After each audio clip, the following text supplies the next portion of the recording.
Welcome back to another episode of the Critical Hit Show, the online marketing podcast with your host, Behtash Moojedi. Today's episode is one of those that reminds you why you started in the first place. It's not just about business growth or leadership strategy, it's about grit, the faith, and building something that truly serves others. My guest today is Renee Hastings, founder and CEO of Executive Help Now, a company that helps business owners and executives regain their time, sanity, and focus through exceptional virtual executive support. Renee's story goes all the way back to the 90s, from teen mom and corporate powerhouse to building one of the most inspiring support networks for entrepreneurs today. We'll talk about what real sustainability looks like, how faith and service guide leadership, and why delegation just might be the ultimate form of self-care. So grab your coffee and notepad and let's dive into our wonderful episode with Renee Hastings.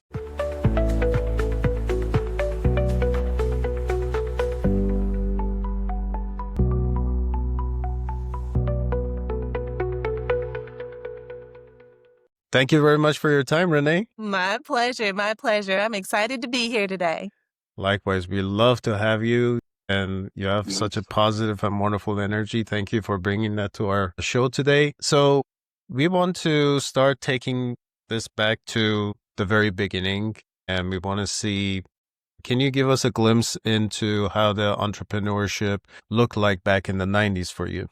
Yes. So back in the 90s, entrepreneurship looked quite different, mainly because I still had my corporate day job. So a little bit of backstory on me. When I started working, I was very young. I graduated from high school at 16 years old. And when I graduated from high school, I immediately had to go to work because I had a 1-month-old son. So it was out of necessity that I was not able to immediately go to college and get the degree that I had hoped for, because I now had a family to take care of. And because I'd had a few years of experience prior to graduating, I was able to land a really great job working for the state of Wisconsin during the day and for the Wisconsin Bell Phone Company at night, because I was determined not to be another statistic, being a teen mom on welfare. So it was through my experiences of having clerical classes, typing, shorthand, dictation, all of those experiences throughout high school that I was able to land these great jobs. But then I was working so much that I missed my son's, all the firsts for my son. I missed his first words. I missed his first steps. I missed all of the things. And so I ended up marrying his father, and we still ended up on welfare. So I used that system as a catalyst to support me while I got off the system, because I did not want to be that person making a lifestyle out of living off the government. So I ended up working very hard to continue to take care of my family, get off the system, and eventually start this entrepreneurial journey alongside my corporate day job, which had been in administrative support. So I continued working my way up the ranks, supporting directors, vice presidents, and eventually presidents and CEOs of Fortune 100 and Fortune 500 companies. This continual advancement in my career helped to prepare me for entrepreneurship, starting in the 90s with a different business than the one that I have now, which I started in 2014.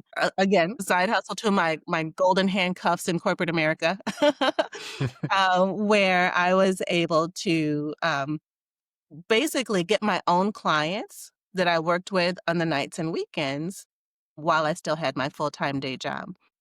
And it's through this experience that my clients kept telling their friends and peers about how their lives have changed since they brought me on to help them with the things that they were doing. And so the more they told their friends, the busier I got. And eventually, I was working just as many hours on my own business as I was in my full-time day job. So I would work 8 to 5, come home, try to be half a wife and cook a meal or two for my husband, and then start on my business at 7 or 8 at night and not go to bed till 2 or 3, maybe sometimes 4 in the morning, take a nap, and then get ready to do it again because I had to be back at work at 8 again in the morning. This went on for months, months, and months. And eventually, my uncle, who was a retired IBM executive, said, Renee, you know this isn't sustainable. And I was like, I know, I'm so tired. And quality and my standard of excellence was so high. And when you are burning the candle at both ends, your quality suffers, your focus suffers, your ability to deliver well suffers in every area. And so I was like, I know, I got to do something different. He says, you need an assistant. And I was like, well, yeah, I do. And so when I started looking for an assistant, my cousin was the one who recommended her friend who had just started a business. And she said, she's offering her services virtually. Maybe you can talk to her. And so I spoke to her. And when I asked her a question, it was like the response was a response that I would give if someone had asked me the question. And so I was like, oh my gosh, this is like I'm talking to myself. I can't even believe it. And then she would even add on some extra stuff I wouldn't have even thought to do. So I was like, oh yeah, she's a keeper. That truly lightened my load because during the day when I'm working at my day job, I'm able to forward my emails that I got from the business to her. She would handle them and we would just touch base at night. And I was able to get more sleep. And the quality of my work on my day job improved. Life just got better. So that's how things kind of got started on this journey and how I recognized the value of building a team from way back then. And once my clients realized how all this worked, they were like, oh, you need to figure out how to scale this because everybody needs it. So that's exactly what we did. And today we have a team that is truly amazing. Team of highly skilled US-based account executives, business operations managers, and senior level executive assistants that we get to assign to amazing clients. That's fantastic. I mean, that's such a inspirational story because I'm sure a lot of people can relate to juggling multiple things when starting a business. And I'm in sort of a same position because back in 2020, I decided to have this podcast and then we started having a consulting on the side and then juggling all of that. After a while, I realized I said, 5 years, I haven't taken any vacation. I haven't spent any time, with loved ones. And so, yes, as not an executive, but as someone that works very hard, I can totally relate to what you just described. And the idea of executive help now was brought onto you because of this. How do you say the service, faith and service guide your early decisions when you started this business? So my faith has truly formed the foundation of who I am. Because as I mentioned before, I was a teen mom. And when you're a teen mom, there's a lot of responsibility that you have, not only in your family, but just the choices that you make and opportunities that you need to have available to you. And you're just kind of trying to figure things out as a human. And then to be responsible for a whole nother human, that's it's a lot. So I realized very early that I needed God in my life to kind of help give me this wisdom that I needed that I didn't have. And He's just been so faithful through it all, providing the right people, opening the right doors of opportunity to kind of get me. I truly believe that our steps are ordered and that He has a great, perfect plan that He's already working out behind the scenes and preparing us for those things. And so as I am getting to this space in my life where my kids are gone and I'm starting this business and I'm finishing college and earning my degrees and things like that, I continued relying on Him for wisdom. Wisdom is just so important, especially when you're trying to make the right decisions about who to hire and who to do business with and who to have in your circle of influence or who to have in your community of people to speak into you and who you get to speak into. All these things are so important and they basically help form you into who you're supposed to be according to your own natural gifts, skills, and calling. So my faith is truly embedded in who I am as a person and what I look for in my team. That's how it has to be, I say. In terms of, and I see that personally, and I'm sure a lot can relate to this too, when you start something as big and scaled as what you started, there are moments of doubt. There are moments that the pressure rises so much that you think, this is it. We can put a period on this, put a pin in it, part of the history. So, how would you describe, were there those moments where you felt like there is no point in doing this, we should move on and think about something else? And how did you deal with those moments of that maximum pressure? Had moments like that. Fortunately, they lasted for a fraction of a second because I know what I'm doing now is what I'm called to do. I'm supposed to be a business owner. I'm supposed to create a great team of people who improve people's lives. Hmm. I'm called for this. I was prepared for this. I may not have been prepared for all of the ups and downs, but through it all, I've surrounded myself with people who can help guide me, help give me good counsel, show me wisdom, help share their wisdom with me so that I can make better choices or better decisions so I'm not so overwhelmed or feeling pressure. Hmm. But it's so important to have that community, the person, like an advisory board, for lack of a better word, of people who can speak into you and give you wise counsel. Because, yeah, it can get to the point where you're like, Lord, really? What's going on here? Like, I wasn't planning on all this.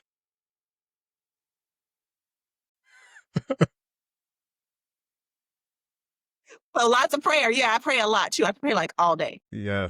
I think both faith and having that community is very important. And having have you had like a specific role models or mentors that you looked up to in the setting up your early mindset besides faith? Yes. So my uncle that I mentioned earlier, who's a Hmm. retired IBM executive, I truly, look up to him. My husband, of course, he is an entrepreneur himself and a very successful businessman for many years, and he advises other people in their businesses as well. So it's them. And then, of course, there are podcasts that you can listen to. The Making of a CEO, I think, is one of them that truly lends its voice to all those things that entrepreneurs go through. And as a leader and as a founder, all the different scenarios that you may find yourself facing, and then giving you wisdom and counsel and guidance in those ways.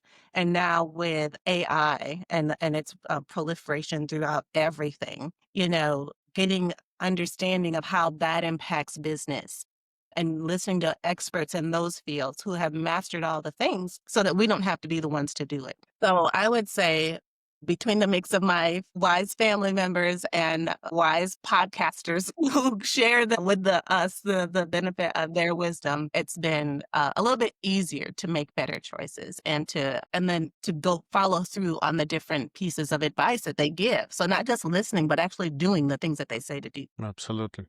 If you were to, I was listening to your inspiring story of how you figured it out when everybody else was, well, when I say everybody else, I'm really talking about myself being busy watching Tiger King, but I like to hide myself in the community. But given the fact that, figured out the solution and you turned it into a company, would you do things differently knowing the things that today when you get? Yes, one of the biggest things I would do differently was start to build my team sooner. Because as a founder, I feel like we have to Hmm. do all the things because it's, budget yet or resources or whatever available and people, talent, whatever. So we feel like we have to do everything. We have to do it all. We've got to do all the bookkeeping, business, and the operation, sales, all the things. We're wearing all the hats. So, and especially if we're doing that while we're still working a full-time day job, that's a lot Hmm. when it doesn't have to be that way. You can start to build your team, even if it's just with one person who's only working a few hours a week. Find someone to help lighten that load so that you can scale quicker and not feel like you're having to wear all the hats and deal with the overwhelm. Hmm. Fantastic. When it comes to let's move to building business that really serves the communities. serves the customers. How do you define sustainability when it comes to, you know, whether it's financially, emotionally, or spiritually as a leader within the organization? So I define sustainability as it relates to building a business as something that will continue to keep you where you are and help you get to where you want to go. So if you know that the systems that you have in place are good systems that are going to help propel you to that next level, then that is something that is sustainable. As long as you continue to do the same things and continue getting the repeated positive impact from that system, that is sustainable. If, however, you want to get to another level, what got you here may not get you there. And so you need to do something else, whether it is developing a different way of doing things or a more efficient way of doing things, or whatever it looks like for your business. So sustainability is, I'm going to say, situational for the moment that you're in, and needs to continue to be looked at and refined to get where you ultimately want to go. Fantastic answer. And I think we just found the title of your next book. What got you here doesn't take you there. Building Sustainability, TM, by Renee. Beautiful. I'm protecting the rights for you, as God is my witness in this podcast. Yes. When it comes to habit building as an entrepreneur, as a leader, as somebody that started a business, what habits got you to create sort of this consistency in your business as a CEO? So, coffee and devotion. Where's your book? They go together. Right. Well, it's been kind of the same thing. So after my coffee and devotion, then it's like, okay, I'm going into my emails and checking to see what happens, and I'm delegating, making all the assignments, doing all the things, checking in with the people, the coaches and the operations managers and things like that. So it's these are just like morning rituals that go together. And when you develop a good morning ritual of things that go together, then it's easy to form the habit because you feel lost if you don't do one of the things, right? Right. Yeah, so that's typically what worked for me. And then I got into the habit of delegating, and I would see what would come into my email, and my immediate response to this email is, who can I delegate this to? Because there's a lot of required of me in building the business, developing relationships, nurturing relationships, going to networking events, following up from networking events, all the different things. So for all these other emails that come in that don't move the needle on those kinds of things and building of the business, my immediate question is, who can do this? And that is a habit that I've gotten into that really has served me well. There was a book that I read. What was it? It was a small one. Make Your Own Bed, I think is the name. But it was, I mean, the idea is super simple. Is if you start your day with making your own bed, you already started on one accomplishment every day. So that one was, I think the idea of it is pretty cool, but everything that you described, I'm going to steal and use it on a daily basis. Well, I hope it works for you. Of That course. certainly works for me. And you'll have your thing that you can make it your own, and just doing it over and over again. And I love that idea of making your own bed being like the first accomplishment. There was this one lady years ago when I was first trying to learn how to balance it all. She was an organizer, and it was called Fly Lady. I think Fly Lady was the name of her e-newsletter or whatever. But it was these different steps that you do every single day to get organized. And one of them started with just getting dressed in the morning. Like you're really going to go somewhere, even if you're in your house all day, just get dressed. That's one key thing. And then at the end of the night, she said, at the end of every night, shine your sink. Interesting. And yeah, your kitchen sink. Go in there, make sure there's nothing in it. Because when you shine your sink at the end of the night, when you wake up the next morning, you already feel a level of organization. Exactly. You know, especially during the COVID times when we were all sitting at home or any sort of remote work, I found out that my personality shifts when I'm just wearing like a t-shirt or something casual to when I'm actually dressed up in suit and tie. Going into a meeting, all of a sudden I'm speaking like a boss. Here's how we're going to do it. And then when it's a t-shirt on, I'm just like, hey, laid back, chill, Behtash. Hey, why should we even care today? Exactly. What you wear totally dictates how you show up. Yeah. So, yeah. Yeah. When it comes to you mentioned delegation, how do you instill that trust and autonomy between you and your team to say, okay, delegation aside, not worrying about the outcome and just having that enough trust and autonomy for your team for them to be able to maintain the standards, but also keep the outcome accomplished and grow? So, when it comes to delegation and trust, it's a conversation I'm usually having with the team already knows the expectation when it comes to when they get something delegated to them and how they handle it, how they respond to it, how they deal with it, and how they process that information and deliver what is expected out of it. So my team is already they know what to do. It's my clients that I have to sometimes have a conversation with because they sometimes shy away from delegation, mainly out of fear. What I've discovered in my conversations with them, if there's an underlying fear that keeps them from letting go. Hmm.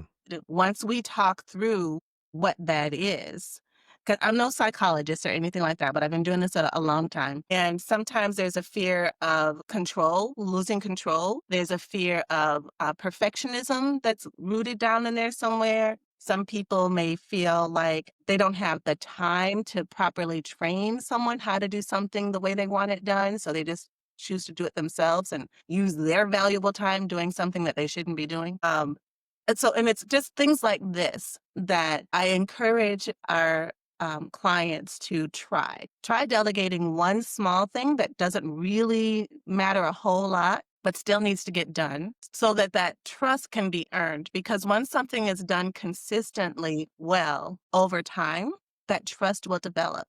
And then you'll see what they're capable of. And then you can add a few more things, see how well they handle those things, and then eventually, before you know it, you won't be able to delegate things fast enough because that trust will have been developed and your person now knows you and you know them and you know that they are for you and with you in lockstep and arm to help you achieve the goals that you want for your business. So they're your strategic partner and you see them that way and you respect them and what they bring to you and your team because of this time that you've taken to develop this trust. Fantastic. And so, should we agree that, or can we say that the fear is the main reason for micromanagement as well? I'd say yes. Yes, Yeah. in my unscientific experience, I would say that the answer is yes. Yeah, I assume so because there's a lot. I mean, uh, I've sit through teams where team of 25, the trust is just not built or established between the leadership and the team. And so a lot of the things that can be done by the team is still sitting with the leader. And there's an immense amount of pressure on the leader. And at some point, I just wanted to go and say, we definitely want to help out. We want to make sure that you achieve your goals and accomplish them. But there is no, my God, I lost my train of thought. There's no motivation for them to do what Right. they need to do if they're going to continue to be Absolutely. micromanaged and fact checked every 2 seconds. And nobody wins by themselves. There's always, the team that supports that wins. Absolutely. Exactly. And so that is a leadership development opportunity for that leader because it's key for leaders to understand who's on their team. Hmm. Where are their natural gifts, skills, and talents? What do they do really well without even trying? And when you up with that, then you're always going to get amazing work because they're just doing what comes easily and naturally for them, which is not the same as what you can do easily and naturally or what they can do, this next person can do easily and naturally. So when you find out what your team's skills are, lean into that, leverage that, and then trust them to do what they do. Move out of the way. I think it was Ronald Reagan who said, delegate and then move out. Absolutely. You all are great together because you're all operating in your gifts. And then I've even had my team say, Renee, you make it easy to work for you. We enjoy working with you because you make it a with, not a for. And so we are all in this together, wanting to do what is absolutely best for every client that we get to serve. And it's with that servant heart mentality that we approach our work, thus together closer as a team in our culture, which is so important and which is a reflection of the leader. You're such a cool boss, Renee. I'm jealous. I want to be part of your team now. My team. For the those that think, do you think empathy and leading with grace, does that make you a soft leader? Say the answer to that question is no. Empathy, actually, it's kind of, being empathetic is not your natural go-to, like, because most leaders are like high D's in the disc profiles. They're like very domineering, get it done. Matter of fact, keep your feelings at your house. We don't care. Leader to show empathy. And so it's hard. It doesn't make them weak, but because they put in the work to try to do it and do it well, then they are benefited by doing that. So it doesn't make them weak. It shows how strong they are because they are willing, they have put in the work to do something that doesn't come naturally or easily for them. And when you do this, when you are showing empathy in your leadership, you endear your team to you. And I know we're not in business to be all feely and emotional and that sort of thing. We got business to do, got stuff to do. Things got to get handled. But when your team sees you as a human and not like an empathetic human, they are typically more loyal because they know that how much you value them because of the interest that you take in them and their lives and what they're going through. So, and that loyalty goes a long way because you want your team to stay with you for the long haul. You don't want to have to keep hiring people and training people and starting over. You just don't want that. That's not good for business. Absolutely. Fantastic. And wow, this was a fantastic session. I loved our conversation so much. I wanted to never end, but I want to, please don't be a stranger and promise me that you're going to come back to our show because I personally learned so much from you, and I hope that we can continue our conversations in the further future episodes. Yes. And thank you. Last few moments, I want to pass the microphone to you to share any exciting projects, anything that you would like to share directly with our audience. But this is your time now. Well, thank you so much for this opportunity. This has been a great conversation. I absolutely loved it. You're an amazing host. And I truly want your audience, if they didn't hear anything or don't remember a single thing, I want them to remember that they are cared for, even if that being cared for looks like delegation. I equate delegation to self-care. And when you are taking good care of yourself, it makes you a better leader. So figure out whatever that is that's keeping you from being able to delegate, work it out, and start doing it because your life is going to get better. And Executive Help Now is here to help you with that. We can be reached on all the socials at Executive Help Now. Our website is executivehelpnow.org. We're on LinkedIn, very active.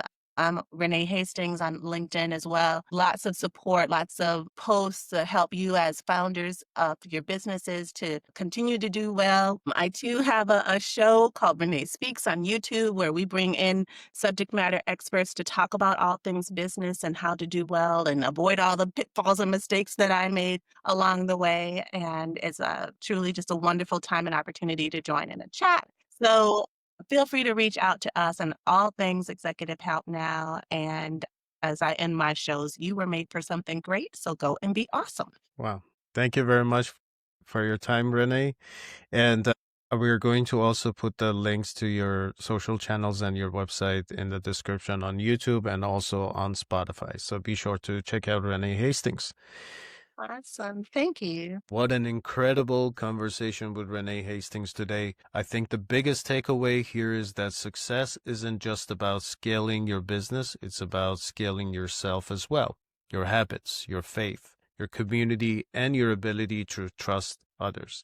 If this episode resonated with you, do yourself a favor, follow Renee Hastings. You can find her on LinkedIn under Renee Hastings and explore her work at executivehelpnow.org. She also hosts a YouTube show called Renee Speaks, where she shares conversations with subject matter experts on business growth, leadership, and avoiding the pitfalls we all face as founders. We have linked all the Renee's channels and resources in the show notes below, so be sure to check them out. Subscribe and say hello. And as Renee beautifully says, you were made for something great, so go and be awesome. This is Behtash Moojedi, and you've been listening to Critical Hit. If you enjoyed today's episode, don't forget to follow, rate, and share the podcast. It really helps more people find these conversations. Until next time, stay curious, stay bold, and keep hitting those critical hits.